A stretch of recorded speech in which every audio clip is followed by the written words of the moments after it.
আপনি কিছু বলতে চাচ্ছেন? হ্যাঁ, আমি 300 বিধিতে একটা বিবৃতি দিতে চাই। জি দিন। ধন্যবাদ মাননীয় স্পিকার।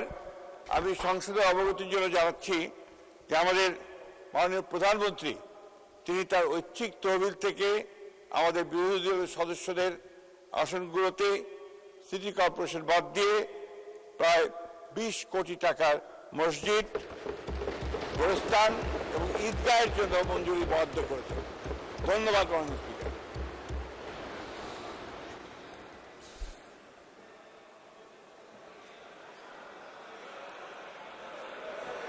জনাব সাইফুল আলম, এখন বোধহয় না বললে ভালো, পরে আমরা শেষ করি, তারপরে একটু আগাই।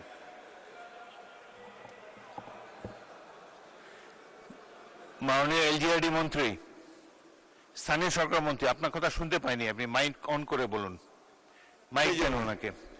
এটা জেলা পরিষদের পক্ষ থেকে আপনার সিটি কর্পোরেশনগুলোকে পরবর্তীতে দেওয়া হবে। ধন্যবাদ। মাননীয় সদস্যবৃন্দ, 40 বছর আমিও এই সংসদে কাটিয়েছি, বিরোধী দলের সদস্য ছিলাম, একটি কানাকড়িও কোনোদিন পাইনি।